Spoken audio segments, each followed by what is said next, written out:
Madame, Monsieur, bonjour, bonsoir, content de vous retrouver à l'heure du journal. Les titres, bienvenue. Des émissaires de la CARICOM étaient attendus ce 8 novembre à Port-au-Prince dans le cadre des pourparlers pour tenter de dénouer la crise haïtienne.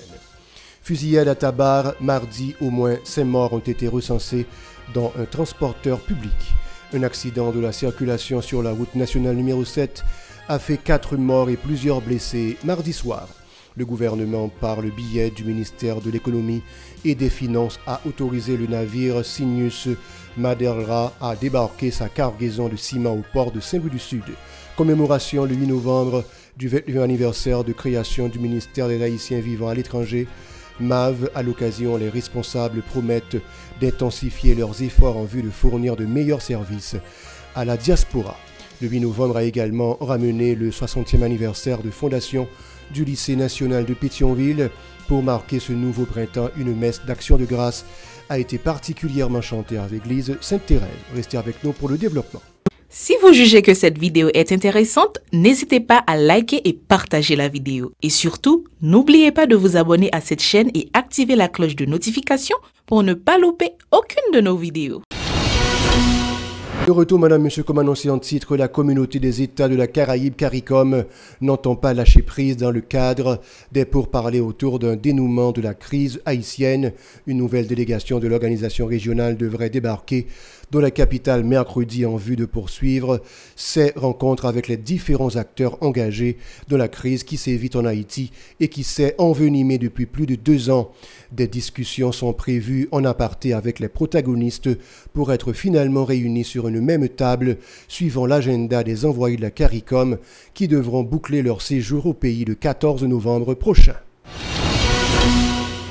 Des bandits armés ont abattu plusieurs personnes mardi lors d'une double attaque dans la commune de Tabar. Selon des témoins, les caïds circulaient à bord d'un véhicule sans plaque d'immatriculation. Ils ont ouvert le feu à Carrefour Fleuriot et à Rita. Un transporteur public est dénombré parmi les victimes. Un accident de la circulation s'est produit mardi soir sur la route nationale numéro 7, faisant au moins 4 morts et des blessés. Selon un premier bilan, un camion dont le frein a lâché a chaviré. Il était en provenance de Beaumont, dont la Grandance, et se rendait à Port-au-Prince, ont indiqué des témoins ajoutant qu'il transportait des passagers et de la marchandise.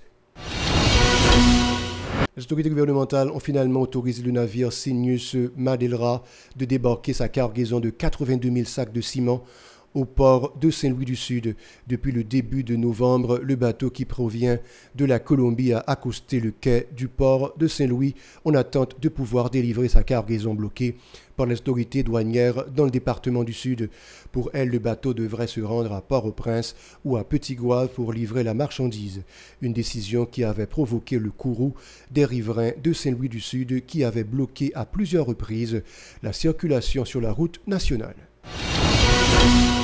Le ministère des Haïtiens vivant à l'étranger, MAV, célèbre ses 29 ans d'existence. Les responsables promettent d'intensifier leurs efforts en vue de fournir de meilleurs services à la diaspora. La titulaire de cette entité, Judith Nazareth Auguste, a particulièrement promis de recenser les professionnels haïtiens évoluant à l'extérieur. Ils seront inscrits sur une base de données dans l'optique de resserrer les liens avec ses compatriotes dont l'apport à l'économie nationale est non négligeable, a-t-elle reconnu. Elle a aussi annoncé l'exécution d'un projet baptisé Les Immortels de la Diaspora qui permettra de répertorier tous ceux qui œuvrent en vue de rehausser la culture du terroir à l'étranger. Ces propos ont été recueillis par Gérard Hirschrezi et Michael Stevens. Dans l'occasion de célébration 29 l'année, nous avons tout lancé une ensemble d'activités pour marquer le 30e anniversaire du ministère venir l'année prochaine. Et sous thème en route vers les 30 ans du MAV, la diaspora plus que jamais au cœur des projets. Mais quelques projets nous décidons de lancer la cartographie professionnelle de la diaspora, qui c'est un projet qui était déjà lancé depuis l'année passée. Côté avec OIM, en collaboration avec OIM et puis quelques associations haïtiennes dans la diaspora qui œuvrent dans la diaspora, qui vraiment ont décidé pour l'idée pour nous lancer et projet cartographie. L'idée ça, c'est recenser ensemble les professionnels haïtiens qui sont dans la diaspora dans n'importe quel domaine et puis regrouper dans une base de données. Il y a un répertoire qui est disponible, n'importe qui côté dans le monde là, n'a qu'à consulter sans problème. Évidemment, nous ne pouvons pas recenser toute diaspora, c'est ça que fait. Projet ça, son projet pilote qui commençait dans différentes villes aux États-Unis, par exemple, en Floride, et nous gagnons en Floride, plus précisément Miami, nous gagnons New York, Washington, Boston, c'est dans ces 4 villes. Pour sa part, la directrice générale du MAV, Kathleen Jean-Louis, a salué cette commémoration, soulignant le rôle de premier plan joué par ses citoyens dans la vie socio-économique du pays. Elle appelle au soutien de tous les secteurs aux différents projets de l'institution visant à valoriser les membres de la diaspora. On l'écoute toujours au micro de Gérard Hirschreisi et Michael Stevens. Nous voici réunis aujourd'hui pour célébrer un nouveau printemps avec le MAV. Ces 29 années parcourues n'ont pas toujours été de tout repos. Nous avons connu des hauts et des bas, comme toute institution.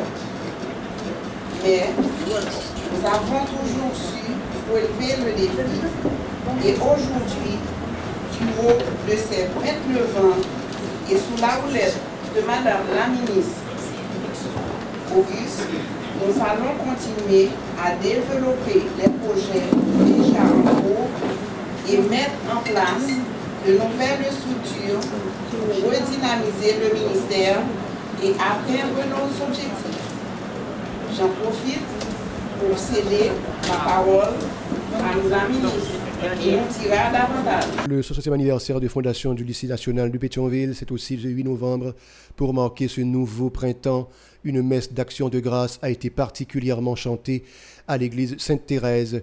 Des activités socioculturelles se sont également déroulées dans les locaux de l'établissement pour rehausser l'éclat de cette commémoration à laquelle ont pris part de nombreux élèves, des professeurs et des personnalités venues d'horizons divers. Le porte-parole de la police nationale, Gary Desrosiers, et le responsable de la police communautaire du pôle dans l'ouest d'Orville-Morincy, qui ont fait le déplacement pour l'occasion, ont indiqué que la PNH multiplie ses efforts en vue de rétablir l'ordre sur le territoire.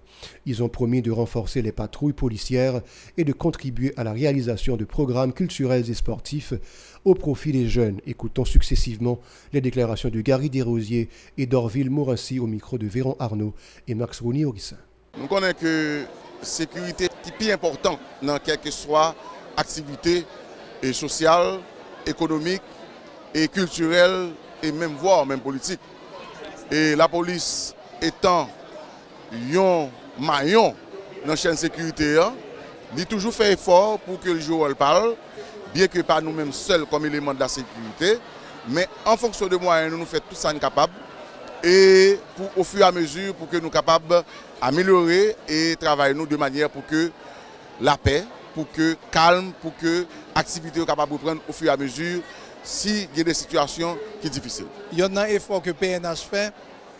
Nous connaissons que nous ne sommes pas présents 24/24 dans chaque école qu'il a, mais nous faisons des unités mobiles.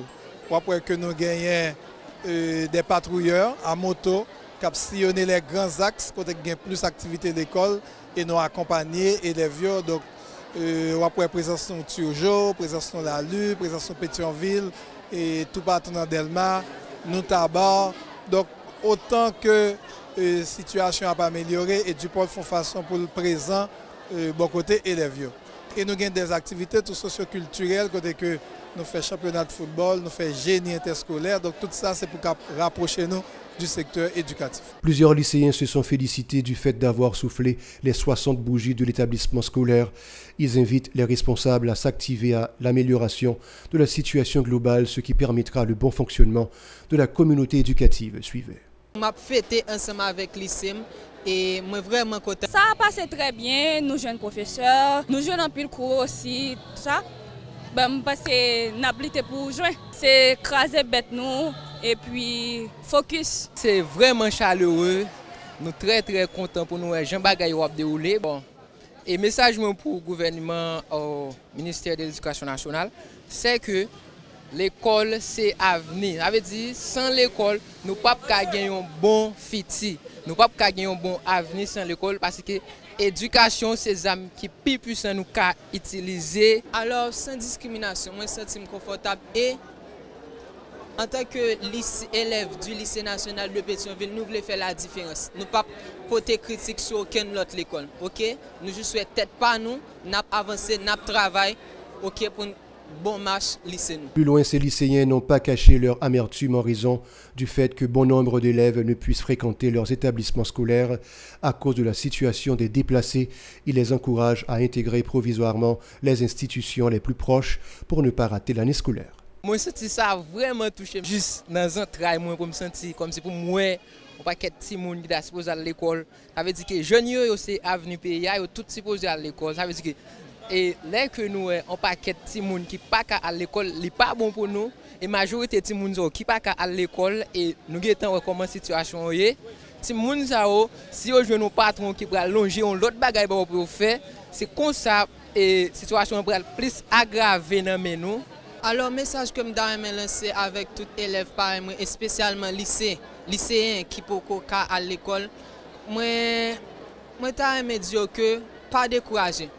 Parce que immédiatement nous connaissons où en Haïti, n'est pas facile. So, si nous ne sommes pas à l'école, nous sommes capables de dire essayer de travailler, essayer d'accommoder nous, ok? Parce que ce n'est pas nous-mêmes qui t'avons comme ça. Et nous t'avons jamais comme ça tout. Et je tout profiter de l'État ça, c'est vrai, parce que c'est eux-mêmes qui sont responsables pour prendre responsabilité envers tout le monde qui ne pas à l'école.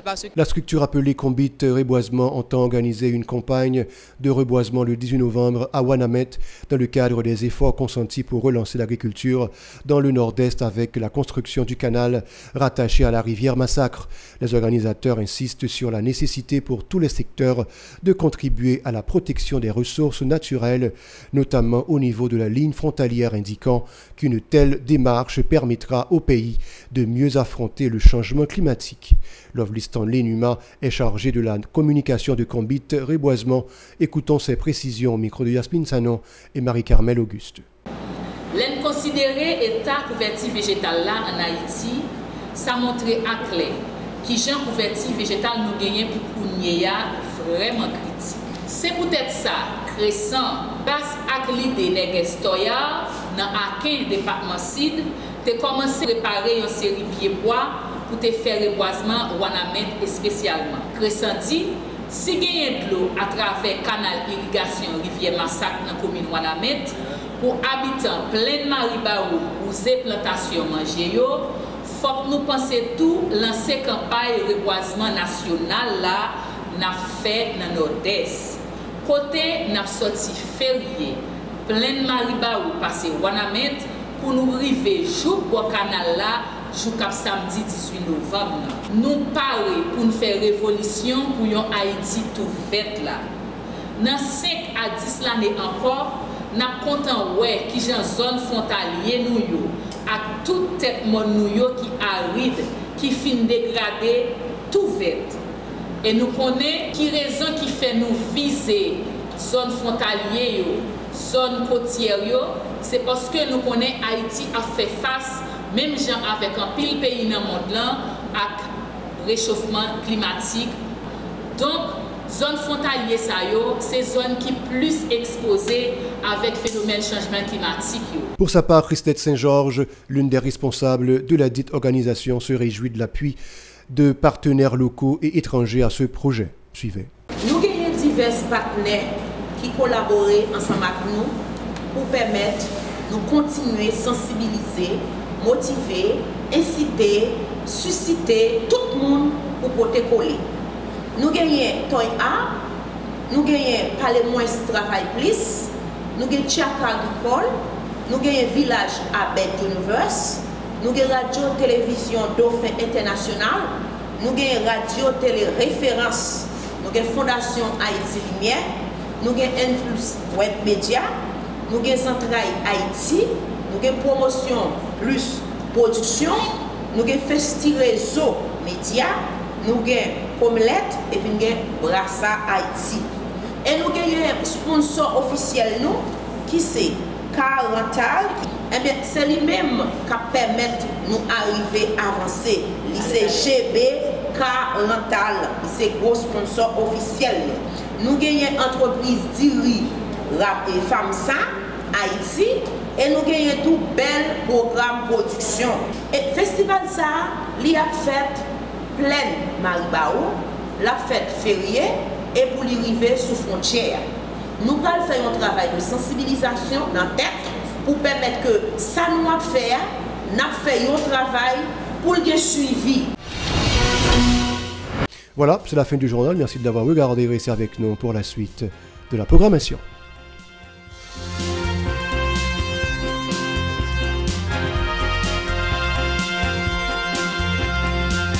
Si vous jugez que cette vidéo est intéressante, n'hésitez pas à liker et partager la vidéo. Et surtout, n'oubliez pas de vous abonner à cette chaîne et activer la cloche de notification pour ne pas louper aucune de nos vidéos.